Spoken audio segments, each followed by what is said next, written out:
all right, this is the moment I like really go for it.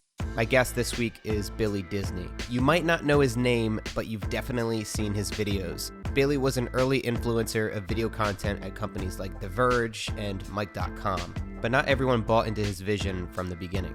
I don't think anyone else gets like what this could be, but this is like a whole nother like category of web video. So what did he do when no one would give him permission? He did it anyway. I was just like, no, we're like doing it now. And I just like started making stuff, just became real because we kind of just like willed it. He learned early on that he couldn't do it alone. You put like a lot of time and energy and heart into developing these relationships. For me, it's really worth it. That's the thing I value the most. This is the Ground Up Show.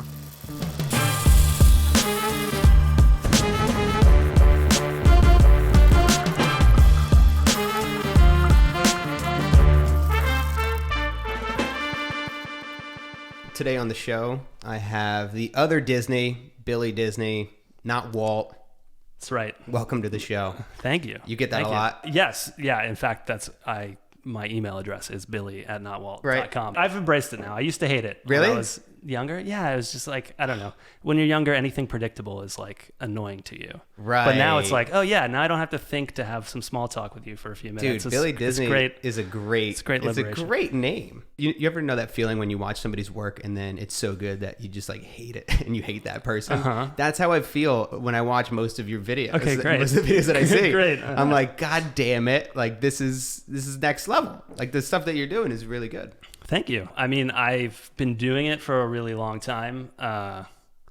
It's not like the first thing I decided I wanted to be when I was a kid, but like it was like the culmination of all the things that I like to do. Like I would mix music for my friends, or like, you know, I would make like websites and stuff. And so like video, specifically like digitally distributed video, just kind of was like the culmination. It was like the right timing though too, because I think we probably went to school around the same time where we graduated from the same school the same year. You graduated from this? Yeah, I didn't know you at all. Wait, really? Yeah. I think did you do communications? You mean Temple? Yeah. You got me scared. For some reason, I was thinking about high school. Oh yeah, we went to the same high school. Yeah, you threw me in a locker once, but you never acknowledged my name. That's what I was gonna say. I was like, yeah. Honestly, I got really nervous. I was like, oh my god, like I'm such an asshole. I was such a cool kid back then. Yeah, our moms were best friends. Yeah, exactly. Oh my god, yeah, I'm pretty sure I knew that we went to Temple. Yeah, I was in film. Yeah, I only took one film class, and I think are you happy that you did film? Because I know that I took one film class, and there's a different group of people than the mass communications group. Yeah, I mean, film school is like it. Like if you made a list of all the stereotypes of film school, for most people I talk to, like they can check every box on that whole list. Like I remember my very first class, Film 101. It's like in a big auditorium, and like I got there pretty early, and then this guy comes in and sits in the front row, and he has like a beret on. Yeah, and I'm like, all right, strap in. This is what the next 4 years are going to be like. The one class I took, everybody was wearing a black sweater. I was like, is this, I can't. And then, you know, what's funny is that I'm not like really a filmy or like a film head. But like everybody in this class was, so we had to write a paper and critique one film, and I'm not good at that. And like, I don't really, I watch movies, but it's not like with really that much of a critical eye, I would say. Right. So I did like Reservoir Dogs, which is like the most cliche choice. And I'm pretty sure that's why I got a C in that class. What was your experience like though in film school? Because doing broadcast journalism is like I'm running around to film the soccer games and like interviewing the star soccer players at like a Division III school. Yeah. What was it like in the film department? What kind of projects were you working on? At least at Temple, like it was valuable. There was like a lot of things like, you know, like we would shoot on Bolex cameras, which would force you to like figure out how to light things. If I'm being completely honest, I was like, I should figure out how to do this in as little time as possible when I was there. Right. Like, I was like, I think I should do this, but I don't want to be here the whole time. I was like always trying to figure out how to graduate early. Oh, did you? No. Oh. but that was the plan. But yeah, you know, I mean, if I was planning to graduate in 4 years, who knows?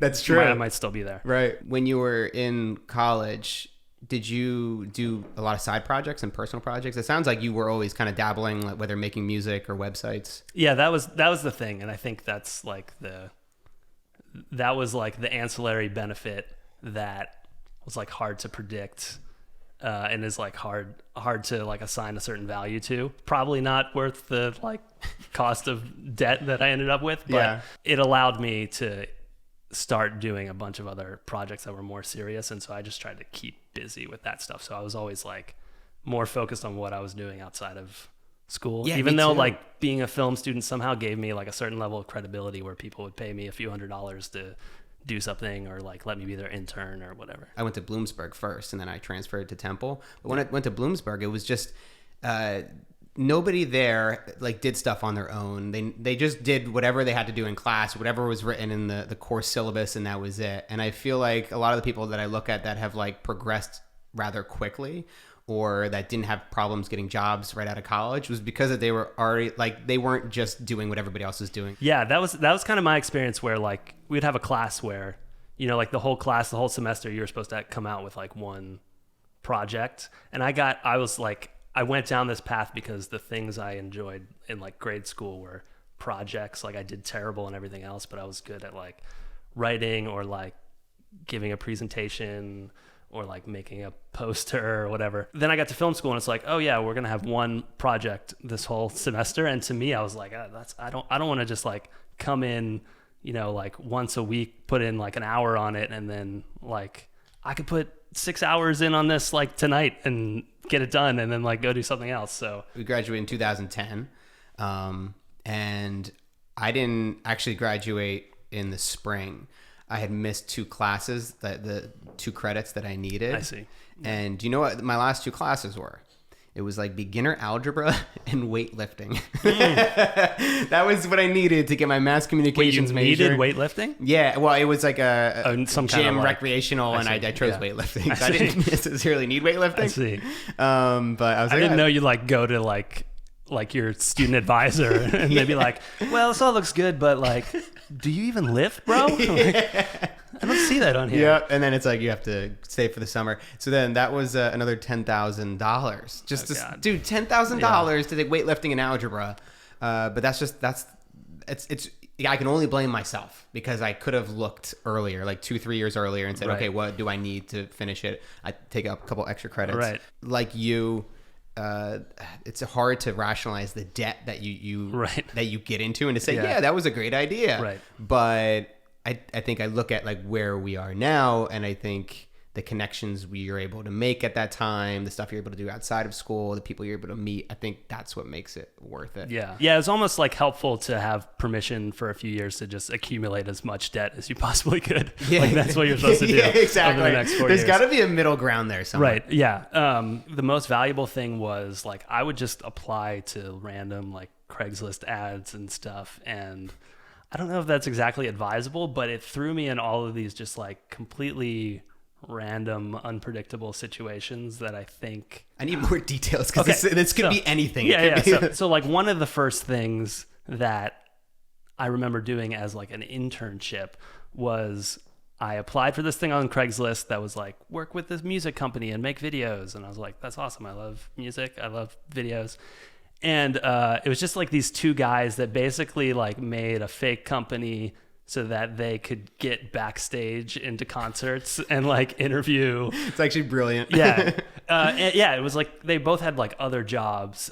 They weren't making any money from it. But they're like, we could just like get unpaid college interns off of Craigslist and have them bring the whatever cameras they have access to. And I just wound up in so many random situations. Like, you know, they called me one day and were like, hey, would you like to go shoot video at Bonnaroo? And I was like, that's awesome. You guys like got credentialed to shoot video at Bonnaroo? And they're like, no, but we're going to go and we're going to figure it out. We always figure it out. So I was like, okay.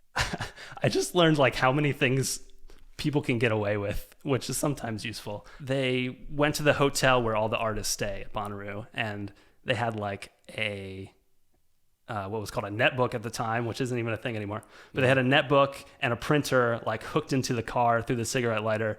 And they took a picture on a digital camera of like the badge on the front of the car. Holy cow. That gets you access to be able to drive backstage.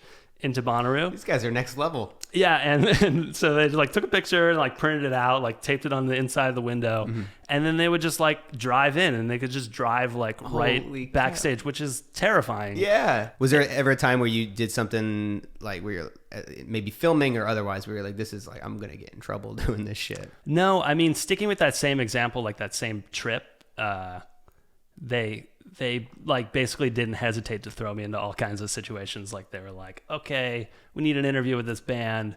They want shrooms. That's the only way they'll do the interview. Figure it out. And No so way. like They would make you do that. Yeah, You're yeah. the video intern and you're going on shroom runs. Right, yeah. Holy shit. And like I hadn't bought shrooms at a festival before, so I This is your first time. Yeah. Now you've done it many times. yeah, I had to like do a little, like asking around, like, what's the process like?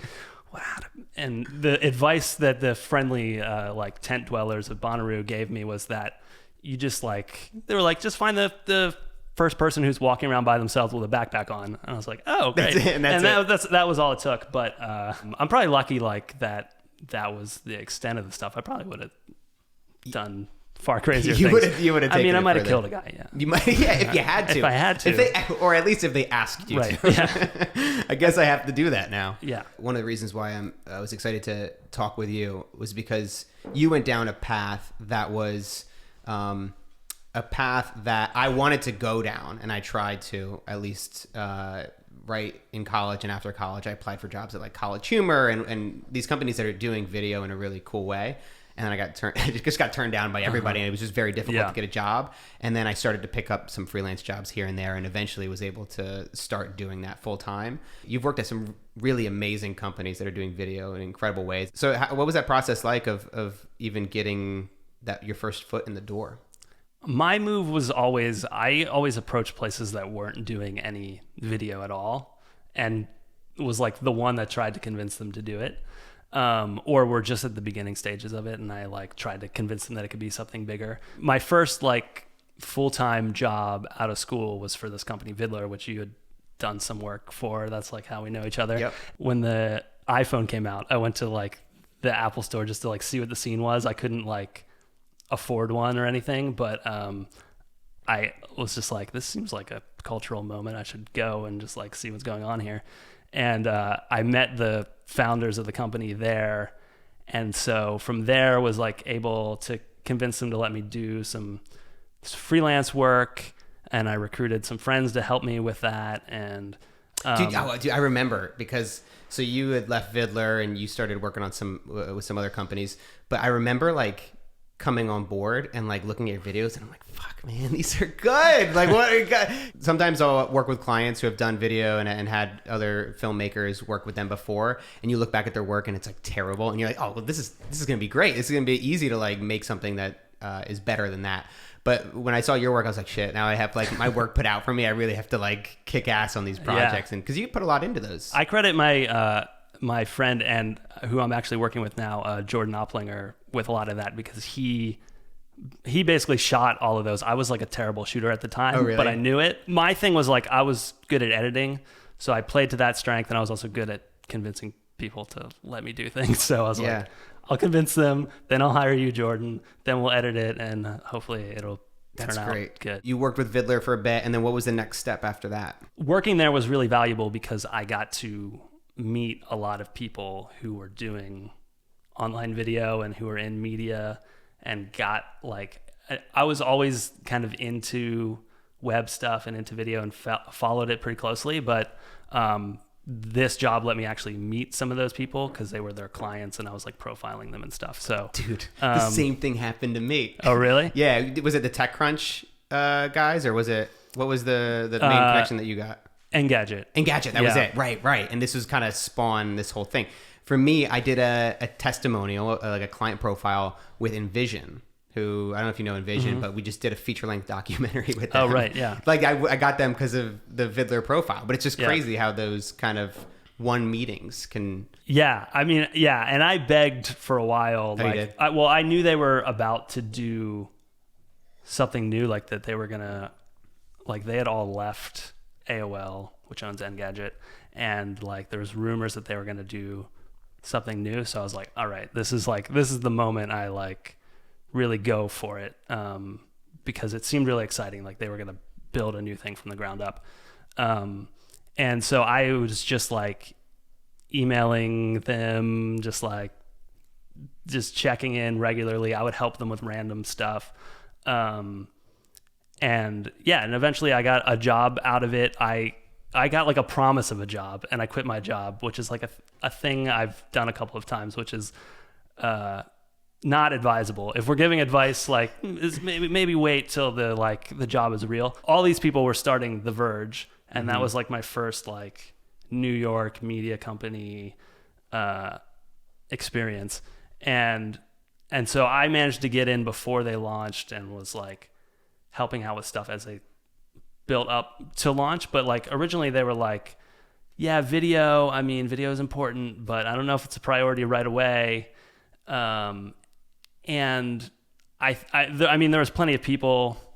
Chad Mum, who's still at Vox, was like obviously like really propping up video and like trying to make it a big part of the company, and did and has and continues to. But like I think people were just like, I don't know, we got to like figure out like what our brand is first, and like what our voice is, and then we'll like hire some video people down the road maybe. And I was just like, no, we're like doing it now. And I just like started making stuff, started recruiting friends, and it just went from there. It just became real because we kind of just like willed it. You just started doing it. And this is like it's hard to like describe how important video is to The Verge, like even now, and like at that time, at the very beginning, I can't believe it's just kind of, it's hard to imagine that wasn't like one of the most important things that they were thinking about at the time. Yeah, they were planning to do like this show, like they did a talk show, but beyond that, they weren't really sure.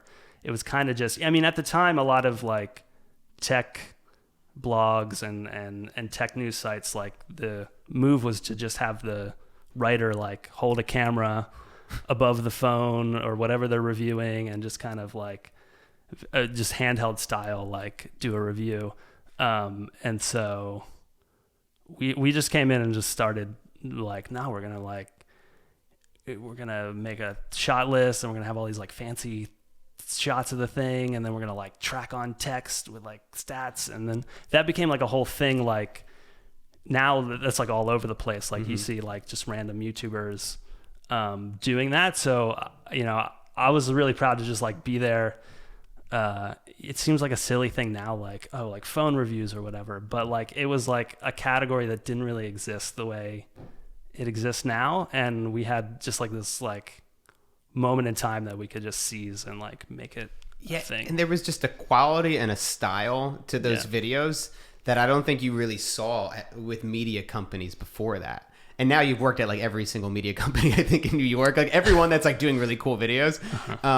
Because you kind of, you see that style like among all of them now, and it just wasn't there. It was really just me at first, and then my friend Jordan, who I worked with on the Vidler stuff, I was like, dude, we gotta do this. This seems like a great opportunity. We're like, yeah, we're just gonna make these reviews like as insane as possible. And then we wanted to make sure that didn't seem like the only type of thing we were doing. Like we instantly were like, let's not be limited by this. So a writer was going to Kansas to see these decommissioned nuclear missile silos that the government had like fire sold to random people for like really cheap.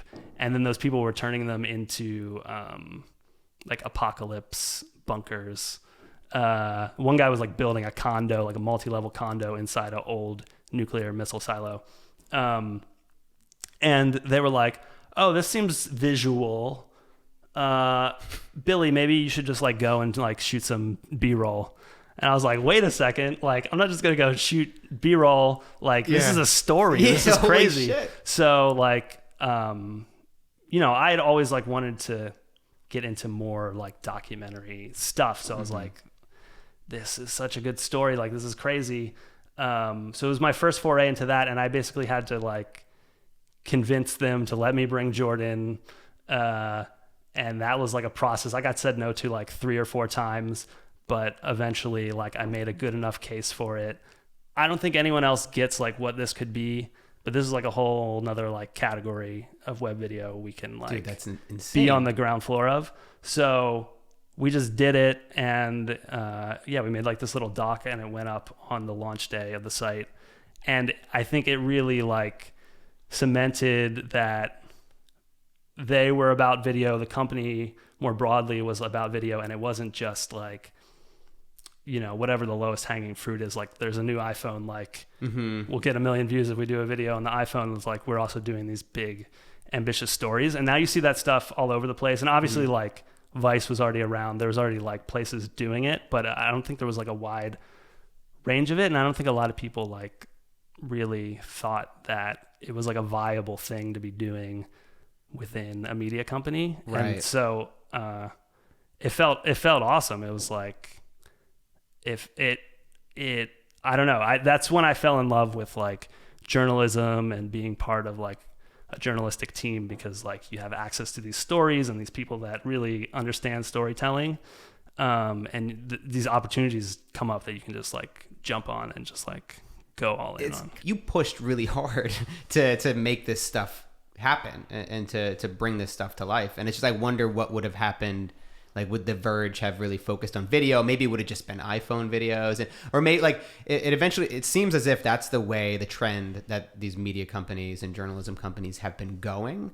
They may have been just too slow to catch up to get it right. Was this like, this is kind of an inevitable thing to happen, but you were just at the very beginning when it did? Yeah, exactly. Like it just like I could see the opportunity of it, and like maybe if I didn't do it, they wouldn't have done it for like 3 more months or 6 more months or whatever, but like somebody eventually would have seized that opportunity. And so I just felt very fortunate to be like in the right place at the right time to just be like, yes, that's the thing. Let's focus on this and just go for it. I think it's cool that you had like your buddy Jordan there for pretty much. And that's like what I've found to be true is that it's like, if you're just doing this stuff by yourself, it's not really fun. But to like be able to go out and like film in this nuclear silo bunker, like with somebody else, to be able to share in that experience. And it seems like you've kind of had that throughout your career now, right? Where it seems like a lot of the people that you work with, they seem to overlap at the same companies. Absolutely. That's the thing to me that's like exciting about working at these places is, one, just like the opportunity to work on like a specific kind of story that's hard to, you know, otherwise it might be like once in a lifetime as a filmmaker, but you like have access to like all these journalists who are like working on stories all the time. That, and then like the opportunity to try to build a team, like a supportive team around making films out of that opportunity.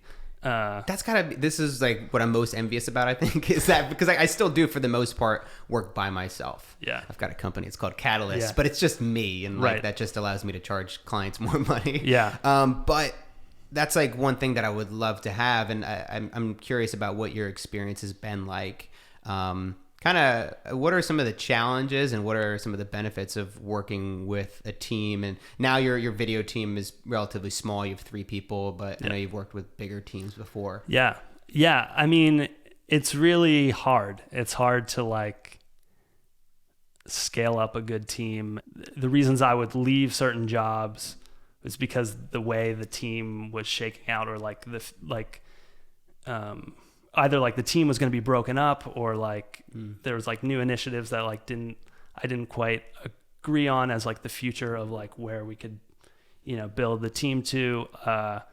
So it's tough. Like you put like a lot of time and energy and heart into like developing these relationships. But I mean, ultimately it's like, for me, it's really worth it. That's the thing I value the most. This might even get technical, which is fine, but I'm curious about how you build these teams, because I think it probably differs pretty much from me. When you're a freelancer and you're hiring other freelancers, especially when you're staying small, you tend to just hire generalists. They know a little bit about everything. They can do a little bit of animation, a little bit of editing, a little bit of shooting. If they're great at all of them, that's amazing, but it's pretty rare.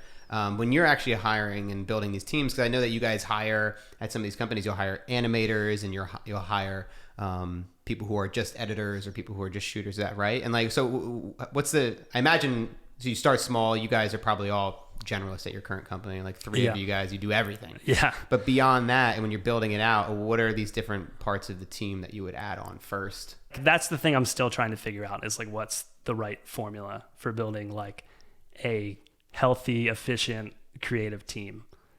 One of the best like opportunities for like myself at the Verge was getting to go to Pixar and like learn a bit about how Pixar works, because it's a really fascinating company. And it was kind of like they brought us in because they wanted to promote their new movie, Monsters University. But getting to see the company, then I was like, I got to read the book, and like I got to like learn more, because we would meet all these people who had been there for 30 years. And then, then I started to learn, like some of them started in one department and ended up in like a completely different department. And that was like a thing built into the DNA of the company where, they didn't want people to just like burn out on their interest in a particular thing, especially within a company. Like at a certain point, like you hit a ceiling. Mm-hmm. But I think the great thing in a creative field is that like your skills can be applied to different things. And so they have like classes where you can learn how to do, different parts of the production, and then you can actually start to work on them. And so if you wanted to switch from one department to the other, you can. So I think that's what I've always tried to figure out, is like, collaborate with people who are sort of generalists, or at least like have a generalist mentality in that they find creative happiness in just dabbling in whatever. But then, for certain things you need to focus what people are working on. So I think having some kind of fluidity to it is important, but it's really hard to do. Yeah. So why didn't you ever go into the freelance world? You have dabbled a little bit, but you decided not to go that route. Yeah, I started in freelance, but I don't think I'm very good at it. Maybe it was just because I was young, but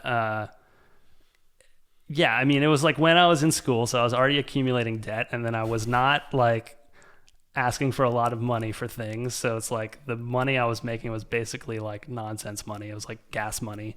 I like to think big picture, and I like to get consumed in like the project I'm working on and just like tunnel vision into a project.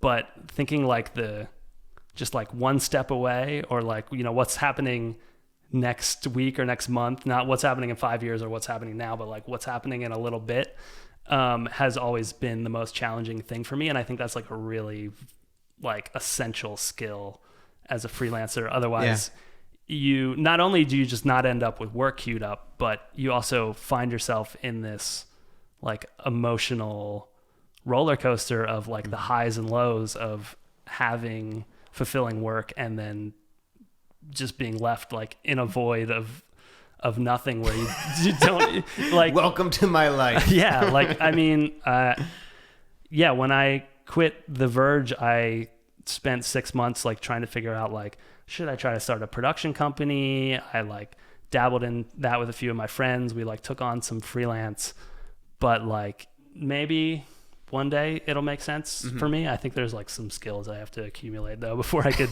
do it and like reliably make a living.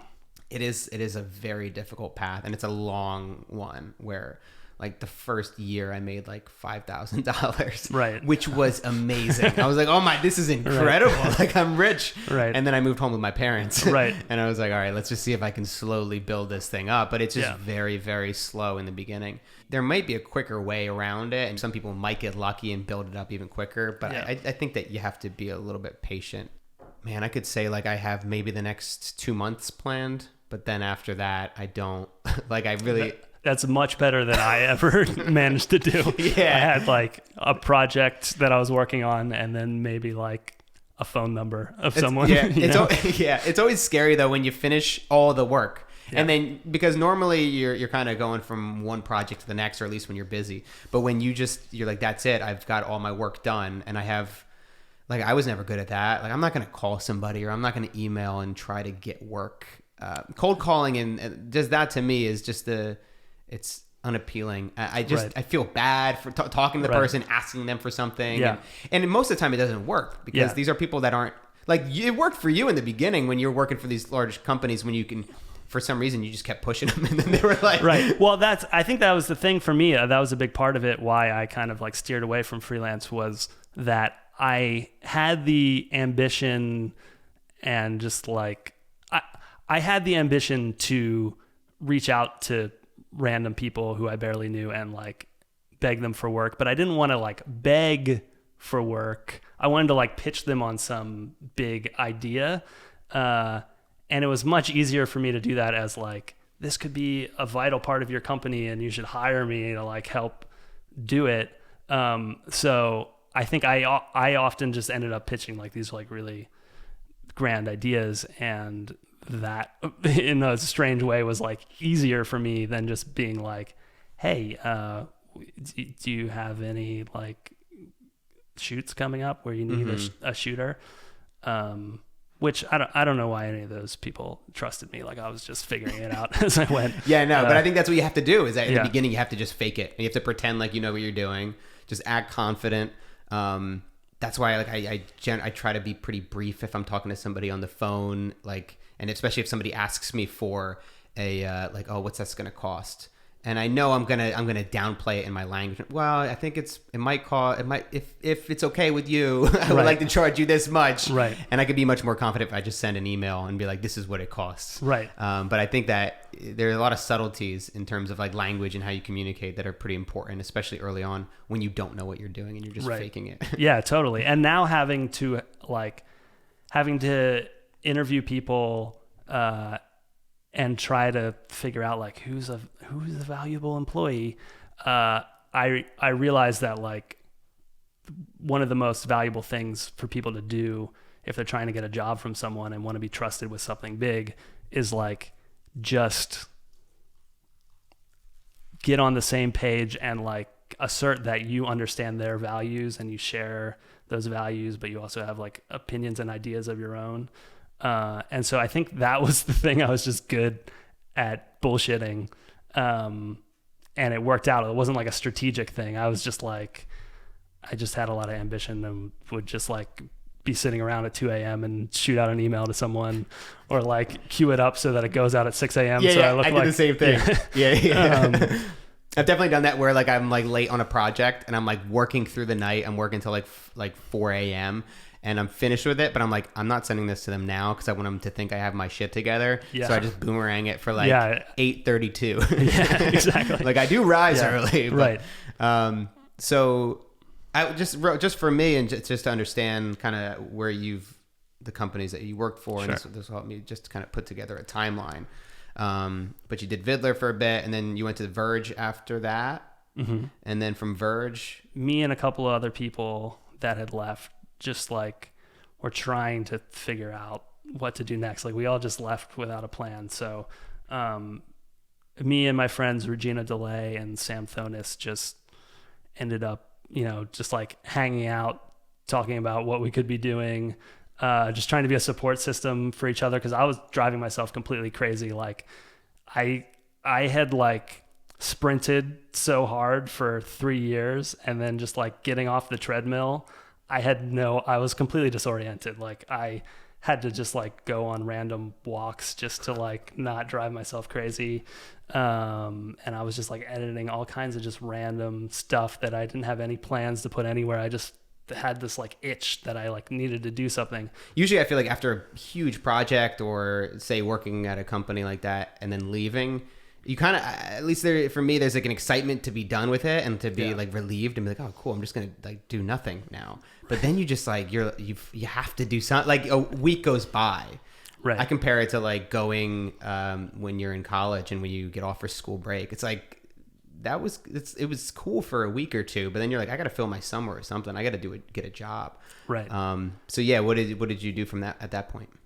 I don't know. We were making a lot of pitches, but I think the success I had in just like randomly pitching people on stuff when I was younger was suddenly a lot harder because like the scale had changed. Like we were all more expensive. Like our ideas were bigger. I had big ideas early on, but it was like oh, we're going to start here and then we'll build to that. And it was like, I had like bigger day one plans, and we had like a certain standard, and just the industry had changed, and there was more competition. Mm-hmm. And so I was doing that for maybe like 6 months. And we got like lots of bites and lots of good leads, but like a lot of it was just like, yes, this will be a thing soon. Like, let's keep in touch. But you guys are also in New York City, paying New York City rent. Yeah, exactly. It's very expensive, and there's always so long, right? So much runway that you could have right. before you need to really, get a job or make it work. Right. Yeah, we booked enough work to like not take too much of a hit. But I was probably booking the least just because I was like the biggest with my ambitions. Mm-hmm. And then I had just cold emailed this company, mic.com, and they hadn't, I just noticed that I was like, oh wait, this is a media company in New York that isn't doing any video yet. Like they hadn't done any video at all. And I was like, that seems like an opportunity. So I managed to like get in the door there, like talk to some people there, and they were like really into it, but they didn't know where to start. But then a freelance opportunity came up where they like the CEO of Starbucks was coming in, they wanted to do an interview. And so we just did that freelance, and then we ended up like booking a month or two of just like full-time freelance with them. And then decided like, oh, this seems like another opportunity to like try to build a team within a young company that doesn't have a video team yet. So wow. And how many people were at Mike at that time? Because I remember when you guys hired me for what is it? What do you call it? Like Mike 50. The Mike 50, right? Yeah. But it was I guess because you guys couldn't do it because you guys are journalists. So branded content, right? Yeah. So you guys hired me for this branded content piece. Yeah. And I remember the company seemed pretty big. Like there was over 100 people, I think, on the floor there. Yeah, I think they were like right in that like growth spurt phase. So I think it may have been like 30 people or something. Yeah. Maybe even less when we walked in there. Probably less. Man, they blew up quick. And then dude, this is like the story of your life, right? Just like randomly asking people, hey, can I make videos for you? And then they're like, yeah, sure. Right. Let's hire your whole team. So they hired all three of you guys. Yeah. I mean, usually there's like a lot of like no's and maybes in between there, but like certain ones, if you're persistent with, I at least like lucked out. And I think that's the lesson though, right? Is that people are going to say no a lot, and then you just have to keep kind of pounding through. Yeah. That's so cool. So then you, Regina, was it Jordan as well? No, so he actually ended up going to Reddit and helping develop a video team. He's still there at Reddit? No, so now we're both at he's at Outline now. Yeah. Oh, man. That's so cool. You guys just made it back together. Yeah. What kind of projects are you working on at Mike? Yeah, so it was kind of a clean slate when we started, and so we just decided to try to make shows. So there was like this really incredible journalist, activist, like web presence, Liz Plank, who worked there. She's now at Vox. Mm-hmm. And we all kind of like quickly became friends with her, but also recognized like this person is great on video and is like great with video teams and like developing the ideas and being like in front of the camera, which is like, as a team of people who's behind the camera, you're always like desperate for the right kind of person to come along. Doesn't it just make it so much easier? It really does. Everything. And so, and she like could do both, like producing the stuff.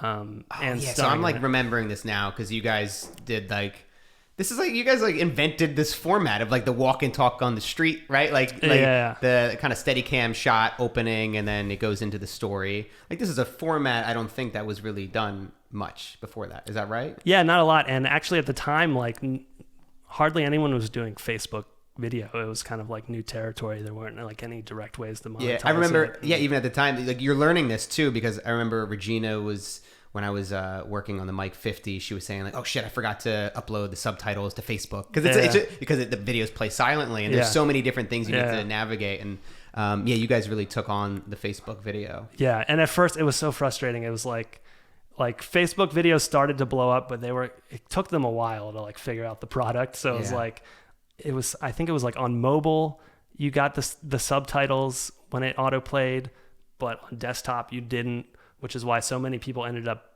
baking subtitles into videos.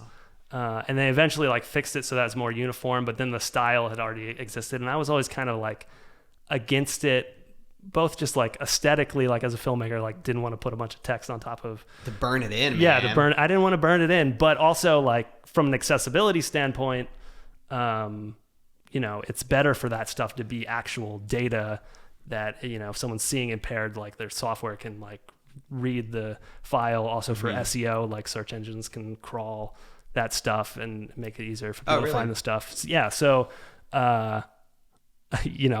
there's always frustrations with it as a new format, but it was a great opportunity there to like figure out how to do it, because I think we had maybe toyed with it a little bit when I was still at Vox Media, but it wasn't really like a big thing. Like the push was still like either on platform or YouTube, and then obviously now Facebook video is like the thirst for Facebook video is unquenchable. I would like to actually get some advice now, because this is really for me the first time creating original content and sharing it, and then this is something that you've been a part of for a while. It's like you create the content, and you guys also have to figure out what platform do we share it on, when do we share it, and all these things. So it's like, do you guys even share YouTube videos on Facebook anymore, or it's like it's not even worth it to share the link because there's only a certain percentage of people that are going to see it versus if you actually upload the video? Yeah, I generally try to do native on the platform whenever possible. Even Twitter, like you're going to upload it right to Twitter, you're going to upload it right to Instagram, or like a 1-minute cut of that video, right. And then you go link in the bio to see the full video. I don't know if you guys do that. Sometimes, probably if you're making a lot of content, you can't do it every time. Every hour you like change the link. But yeah, I guess so. What's your like general strategy in terms of the pushing of the content? So you make this content that's interesting and engaging, and then how do you share it? Like, is there certain times when it's best to share these videos, or are you gonna just anarchists and you just throw it out there? Yeah, like I said, we try to do like whatever's the most native to the platform. Sometimes it can be really frustrating. Like Twitter's kind of at the stage that Facebook video was at, where it's like it doesn't have native subtitle support. You can't do a video that's over 10 minutes. Even to do like a video that's over like 2.5 minutes or something, you need like a special account. So there's like a lot of just like weird hurdles. But it's like the stuff performs so much better if you just do it the way the platform wants you to do it. Right, but there's nothing like, there's no system or platform that will push it to all of them. Is there? Like, you have to go to Facebook, go to Twitter, go to Instagram, go to Reddit, and like you have to post them all on these sites separately. Yeah, exactly. Well, yeah, and there's some tools, but they're always kind of clunky. And I think it's getting harder to build those tools. I remember like back in the day when I was first starting, there was this tool called Tube Mogul, I think is what it was called, and it like pushed to, it was like right when YouTube was starting to blow up, so there was all these like clones of YouTube. That's kind of what Vidler was originally born out of, but there was like, there's like 50 to 100 of these sites like all trying to do the same thing, and you could like put a video on there and it would push to all of them. And then now, like, as I've gone back and tried to delete some stuff I'm embarrassed of, it's become a real, headache. You pushed it to 200. Yeah. Oh no. But it's good for me when I do my research for this podcast. I can find some of these weird videos. Yeah. But so I think it's better to be like intentional about like, this is what I'm trying to do with this audience. Right. Yeah, and I think it's like, obviously it always comes down to the content. So like if you post shitty content at 8 a.m., it's going to be the same at posting it as 10 a.m. Yeah. Yeah. So you went from Mike to Genius. Is that right? Yeah. Okay. Dude. And then, but Genius did you start their video, or like, cause they weren't really doing video like they're doing now, and now it's a huge thing. Yeah. So they had one guy doing video who just kind of like fell into it. He was part of what they call their brick squad, which is like the team that like just like helps with like office stuff, whether it's like setting people up with computers or just like restocking. He was doing the video? Yeah, like I think he just had like an interest in it, and like had a DSLR. And so like, you know, Wait, he was like stock in the fridge and then also like shooting videos? yeah, from? and then they'd be That's like, 2 Chainz is here, and he'd be like, let me grab my camera. Yeah. And like, he did an amazing job considering like he didn't really have a background. It's amazing, yeah. In video. So he really kicked it off, and then I think because of the work he did, they were like, we need to get more serious about this. So that's where there was an opening for me to come in. And did you know that they kind of were dabbling with video? You'd heard of them before. This is kind of cool too, because this is you going back to your roots of music. I mean, that was basically the pitch. I was like, I've done all this work in music and in video. It's getting easier now for you. Yeah. Because now you have this portfolio of work. Right, yeah. Yeah, there was a very obvious opportunity there to start building a team. And I think the like genesis of it really resonated with me because I could really relate to the scrappiness that this guy Opie, the guy who started doing video there, I could like really relate to just like using whatever you have and just like making it happen despite it not being like an actual thing in the company yet. Mm-hmm. And so I think, yeah, I just like really vibed with him, and it was a really exciting time. Yeah. So when you look at the styles of video, from Verge to Mike to Genius, it's like they all have a very distinct tone that are distinctly for that company. And like, especially with Genius and like the bright yellows and even like filming people on bright yellow backdrops. Yeah. These are obviously all conscious decisions that you're making, right? In terms of like how to style and how to make this. Like, do you guys have conversations about that, or is it just something that you intuitively click into? A lot of it I just kind of roll with, because like I said, my strategy often is just to like try to make something first and then like use that as an example to show people that like this is important and we should be doing more of this. For me, it's usually just about like figuring out what the kind of aesthetic or vibe of the brand is in general. So they had already been doing some stuff with like a yellow backdrop at Genius because that's like their brand color. And so I just like pushed it a little further. I was like, well, because it was just like in front of a lit backdrop, and I was like, what if it's just like stark yellow, like pure, like the hex value on any point of it is the same, like make it feel really like internet native, which I like not a whole lot of places have been doing. That would even be go against my intuition. Yeah. To have it be more of like a kind of a fade. You have, the edges a little bit bokeh'd. I tried to convince Regina to join me, and luckily eventually she did, because I was like, it was one of those situations again where I was like, I need this person if this thing's gonna really work.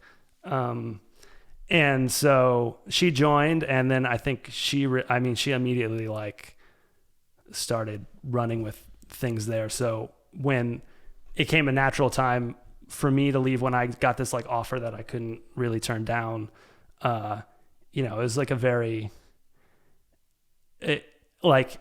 was a very natural transition that she was able to pick it up, because she was basically running shit there anyways. Yeah. I was just like, every once in a while, like, what if the background's more yellow? No, that's the brains behind it. Yeah, sure. That's so cool. And then Outline, one of the strangest companies on the internet. Yes. So cool, man. I was so excited when I saw you guys starting to make stuff. Talk a little bit about that. I mean, I just want to know more about this company too, because like I see stuff and I read some of the articles, and it's just like, you just got the design is very, like, again, very distinct. The Outline was founded by this guy, Josh Topolsky, who was who was my boss at The Verge, and who co-founded the Verge, and is technically credited with co-founding Vox Media, because at the time it was just like a network of sports blogs, and then they did The Verge, and then they did all these other brands. And so, he was kind of like my like phone call that I could get at any point. And if he had like the right opportunity, I'd be like, all right, I'm in. So it was like really tough for me, because I had just started at Genius and I was like really into what we were doing.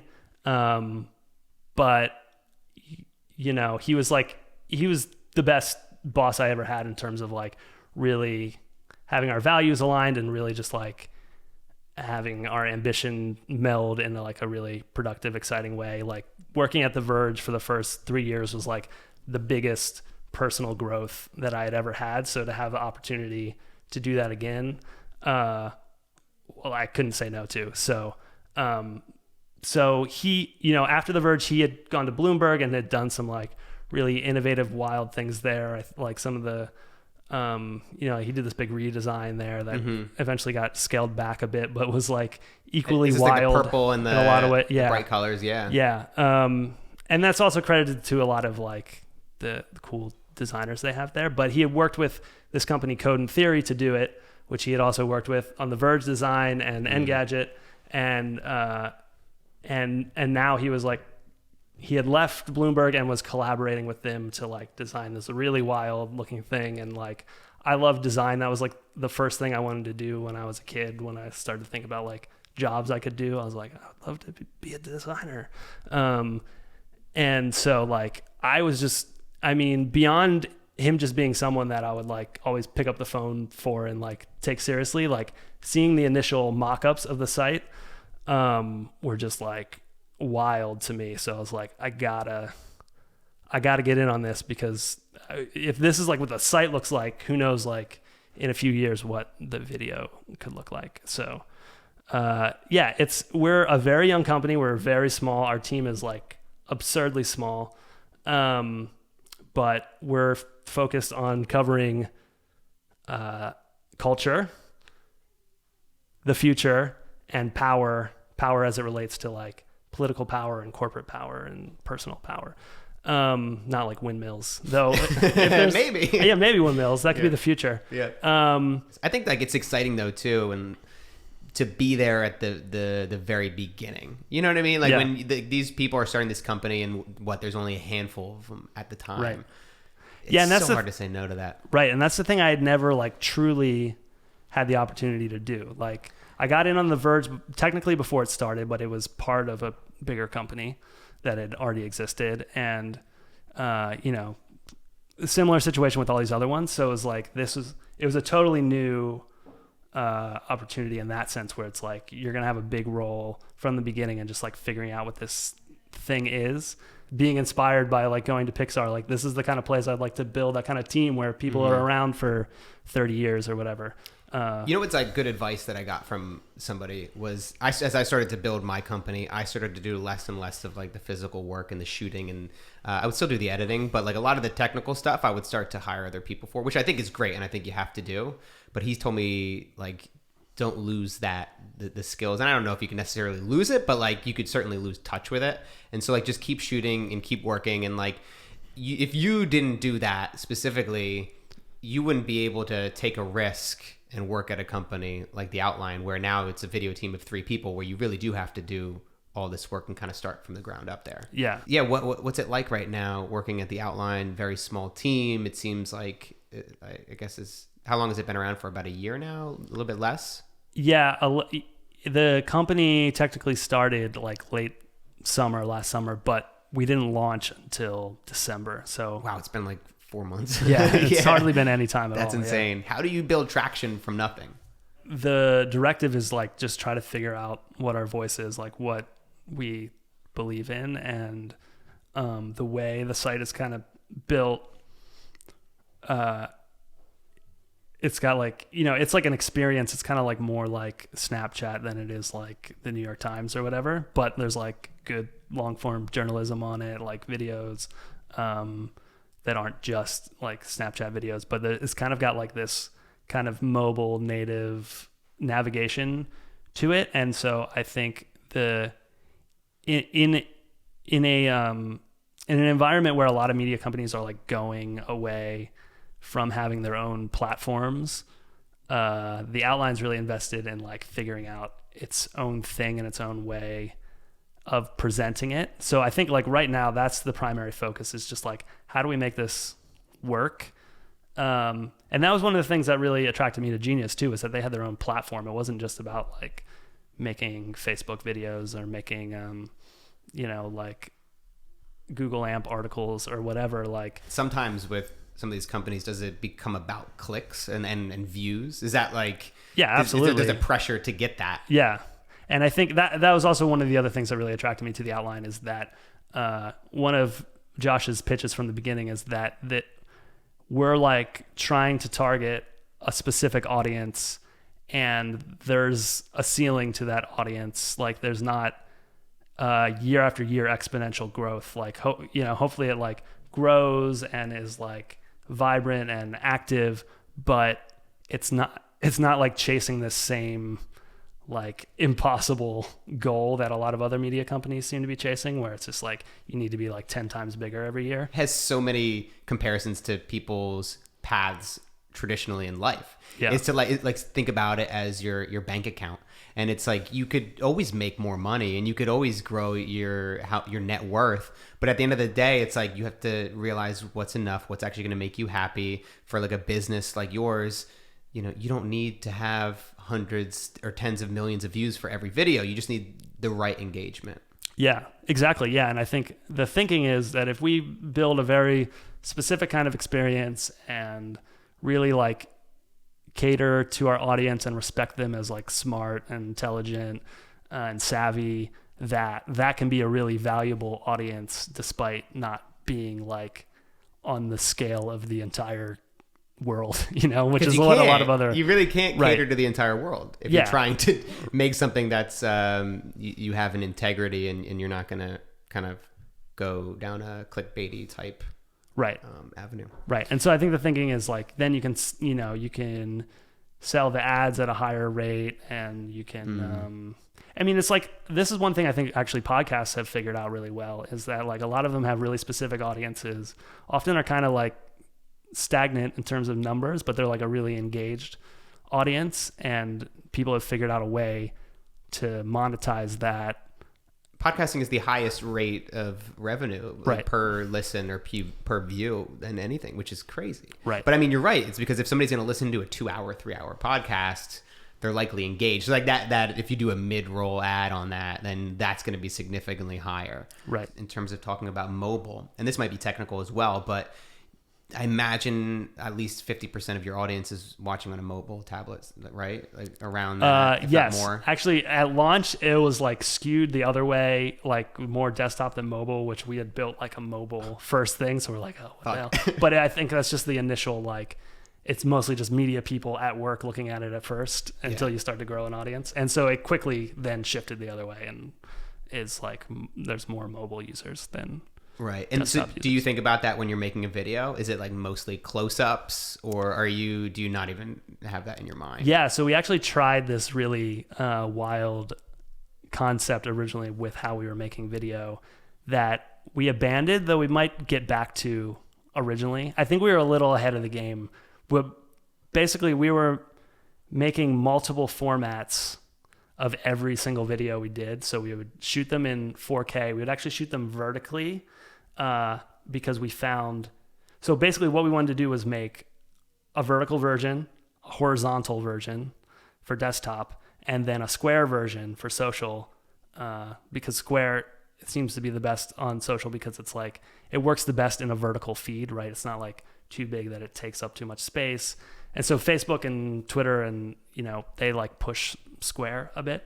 So we're making vertical, horizontal, and square, and we're shooting in 4K vertical because we found that, it's easier, like if we were mostly shooting like people and that kind of subjects, it's easier to like shoot someone long and then crop them this way for the horizontal. You shot 4K, so your camera's on the side like this? Yeah, we mounted everything sideways on L mounts, and would crop this way for horizontal and square, and then we'd have a vertical version, and it was completely insane. A little bit ahead of the game on that one. Yeah, I mean, especially for a 3-person team, like we don't have like assistant editors or anything like that. So that's a very technical job to be compressing out all these videos. Right. Yeah. So it would kind of take like all hands on deck when a video reached that phase. We basically edited it vertically because that's how it was shot, and then once it was kind of locked, then we would fork it in 3 different directions, and like often it ended up like each one of us were like doing a different pan and scan of it. Wouldn't that just take like a day to do that on one video, or like a couple hours at least? Yeah, it often did, and that was the problem, especially in context of like, I mean, we're not like chasing breaking news, but we are like we are a news media company in a sense. So it's like the longer things get delayed, the more stale they become. And it was not quite efficient yet, but I think with the right team, we could have maybe made it work if there was like more editing support. But those kind of things, like we got a lot of like positive feedback on it, because when you're on the phone, it plays full screen the way you're holding it, and it looks really great on social and stuff. But we just kind of reached a point. I was the last holdout on it, and the other two guys, Sam and Jordan, were like, dude, you gotta know when to just like be like, we're ahead of the game on this, maybe we'll get back to it. Yeah. I was like, okay, you're right, because we probably would have like went down in flames just trying to make 3 versions of everything of a video that nobody watches. Right. Yeah. It doesn't do well anyway. Right, yeah. But yeah, I do remember you putting out some of the Square videos. It made me start to think like, oh shit, like yeah, that actually might be a good strategy for me, at least on a small scale. It's pretty easy. And so what I've been doing in terms of building my audience is like, so I just did a series called Making Minimalism. It goes behind the scenes at how we made this documentary. And the Minimalists, I don't know if you're familiar with them, but they have a pretty big audience online. Yeah, I watched their film. Oh, you did? Thanks, man. I appreciate that. And so then I teamed up with these guys, and they have a huge audience. So it's like, all right, since I'm starting my own thing, I'm doing a podcast, I'm doing all this stuff. Can I make content that works for their platform, that can send people back to me? And so that's pretty much, but so basically what I'll do is I'll make 2 different cuts of a video. I'll do like, and it's pretty much just the end tag that's different. And it's like catered, or maybe a couple words in there that give more background to who I am. Yeah. And give more of a shout out to Josh and Ryan. That way that like their audience knows them and they know the connection to me. And then, so for me to cut 2 videos, and it's not like too much of an investment for me. And I'm not creating content on the level you guys are in terms of scale, but that I think has worked well, and I think that's something that is kind of important in the beginning. We had done more of it initially, and then scaled some of it back. So that actually added on as well. Yeah, like we had YouTube and cards and all that stuff, and we had to figure out a way where it's like, okay, what's more important? Like, if this is holding us from doing other stuff right now, should we be just focused on making the best stuff we can, or be like obsessing over these formats? And so I think it's good that we did it, because now we know how to do it, so that if it becomes more of a thing, we can kind of spin it up really fast. Like a lot of people, like, so when the outline first came out, so many people were just like bugging me about how we were even doing it. And so to me, that was a good sign. Asking you about how you were doing it. Yeah, they'd be like, let's hang out. And then they'd be like, what's going on? That's actually, I mean, honestly, that is insane. Yeah. Like who thought of that, to go, hey, let's turn the camera on the side. That's a great idea. Yeah, I mean, well, the like multiple formats, it's funny, like I had like tweeted about it. I was like, wouldn't it be cool if like YouTube supported you uploading multiple crops of something, and then depending on the platform, like played the right one. And then like Josh kind of independently, just like thinking about how the website works, was like texted all of us just like really late at night one night or something. I was like, what if we did 3 formats? And so I don't know. I think it's like, maybe there's probably other people that like thought to do it, but maybe like couldn't quite figure it out. And to be honest, we couldn't quite figure it out. But I think it will become more of a thing. Yeah, I think like it has to. Netflix apparently announced that they're going to start doing it for certain things. Really? Where they're going to have like a mobile crop and then like a TV crop. And so I don't know if that means they're doing more short form stuff, because I think if it's more than a few minutes, like the ask of having someone turn their phone isn't a big ask. Mm-hmm. But if it's like a 30-second thing, like you want a better vertical experience. So that was one of the other reasons we abandoned it. We just found ourselves doing more long form stuff because that was resonating more with our audience. So we're like, maybe we'll get back to this as we start to do more short form. Yeah, and you would think that the technology, if that's the way that the output needs to be, eventually there's going to be a way to easily compress 4 different types. I don't know, because I feel like they're going to integrate that into whatever editing platform you use, to that way you can just shift these pieces around, or maybe you can even read the pieces to figure out how to crop it best. Yeah, everything else in like web design now is adaptive, so you would think there would be a better way for the video to be. All right, so let's wrap this up here. Let's do. We got a few questions that I've been asking. It's the rapid fire round. It's called rapid fire, but it's not. You don't have to like. It's like music that comes in. Yeah. Oh man. See, I got to do that. I haven't really fully integrated the music and that way we like if you come back on the show, we can do like a rap battle. I'll like make sure the music can come through. Here's where the flames come in. Yeah, exactly. Rapid fire. Yeah. Let's say somebody is stuck right now, doesn't know what to do next in terms of, say they're just out of college or maybe they're at a transition point like you've been at. What advice would you give them to do today or to do in the near future to kind of set them on the right path? Yeah, I mean, I think just like, it's corny, but just like invest in people and relationships. I think that's like the most universally valuable advice. Cause like, you know, I feel really fortunate and lucky that like some of my like wild cold emails and stuff like that worked out. And I like, it's not like a thing that I can say with confidence will work for everybody for a lot of different reasons. But the thing that seems to be universally true is that like, if you put time into your relationships with people and you like really try hard to be a good friend and a good collaborator, like you will all help lift each other up. And so I would say like, if you're in a rut, that's like the perfect time to just hang out with your friends and like just make something for the fun of it, you know? If somebody doesn't have friends. Yeah, well. You know what's hard though is that like, even coming to New York, my network is not that big and it could certainly be bigger. Like is there certain things that you did when you came to New York or certain things that you do now or some of these connections? No, I think I'm actually kind of terrible at making friends. And the like one of the only ways I ever knew how to make friends was to make stuff and recruit people to make it with me. Yeah. And then like, you know, the best way to like make a friend is like to go through some kind of roller coaster of an experience together, and creative projects are often that. That's actually how I met Jordan originally. I was working on some student project with my roommate, and he put up an ad on Facebook for someone to take behind the scenes photos. And he just like showed up at our shoot and took behind the scenes photos because he, you know, was just trying to meet people, and then ended up being like one of the most like essential collaborators in my career that I met. So I think just decide to do something and do it with whatever resources you have, and there'll be other people that are interested in that's actually what I had when I was living at home. I was like $100,000 in debt, and I was like just barely getting client work, barely getting by. I started a series, which I only created one episode that I never released, but I released a trailer, and it was just called Limbo. And it was just a personal project that I had done, and there was, you know, no money in it. I spent a little bit of money invested into making it and traveling around filming one of my friend's first professional MMA fights.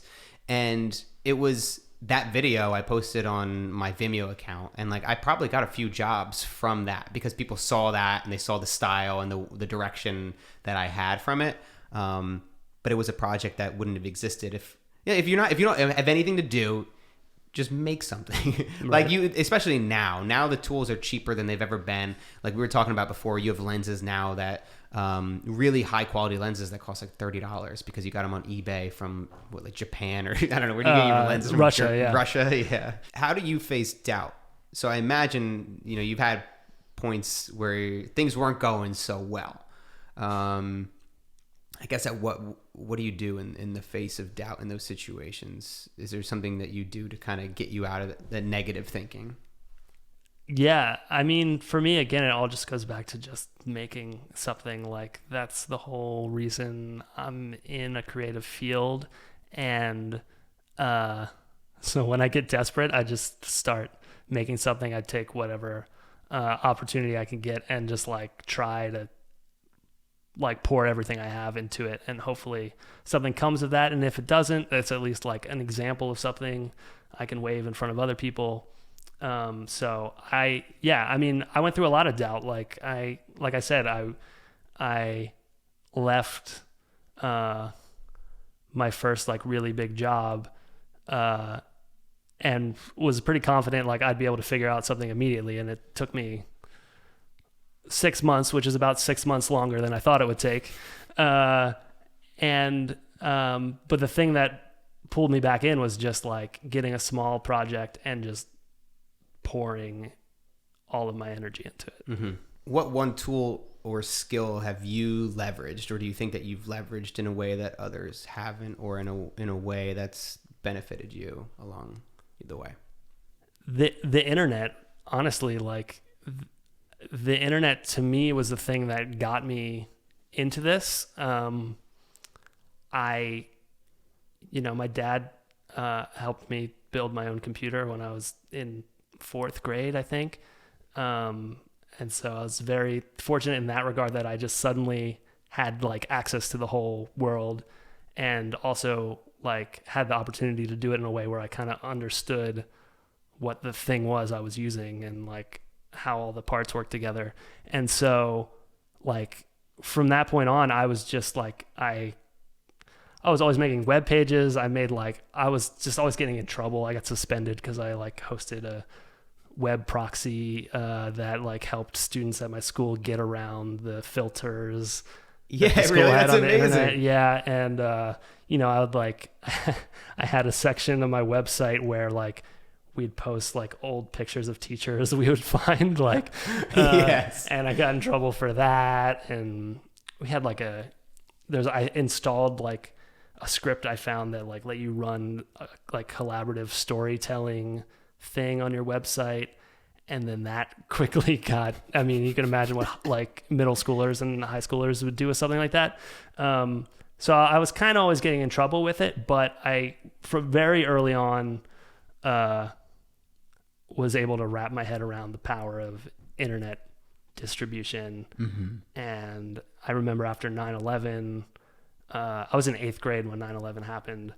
And when I was confused about the world, I always turned to my computer. It was like my access point to figuring shit out.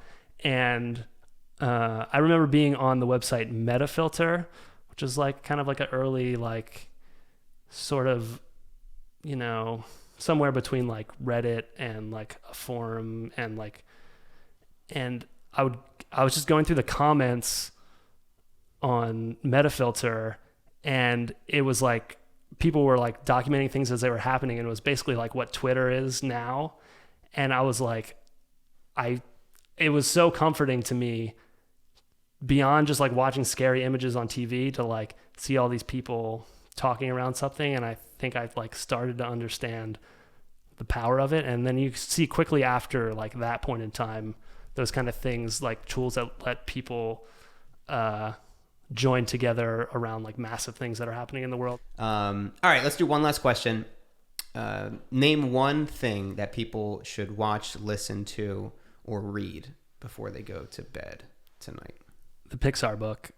It's honestly like just, to me, like figuring out how to do something in an environment where you can be supportive of each other and also like have a high standard of what you're making and be pretty confident in your ability to make it. And I mean, that team obviously has like expanded that into other parts of Disney at this point. And I think like, I don't know, for as far as like media companies, for me, there's like nothing else quite like them. I think film is often like groups that band together for a project, break apart, then maybe there's some overlap with their next project, break apart. And I think there's like a new opportunity in doing stuff, basically like what Pixar did with animation. Like no one has quite done that for doc storytelling. All right, so if people want to connect with you online, where do they go? You can follow me on Twitter, at Billy D. But really go to the outline. Like I'm putting all of my energy into the outline right now. So theoutline.com. All right, man. Well, thank you so much for coming on the show. Thank you. This is awesome. All right, sweet. Thanks for listening to the show. For a limited time, I'm going to give something special to those who give us a review on iTunes. I'll send you the hour-long interviews I conducted with the producers of Minimalism, a documentary about the important things, including interviews with Josh and Ryan from theminimalist.com, as well as our media team, Spire. You'll get the full scoop on how we made the movie, the lessons learned, and all the things we would have done differently. They're really fun conversations that I think you'll get a lot of value from. Leave your review and send a screenshot of it to mattdiavella@gmail.com.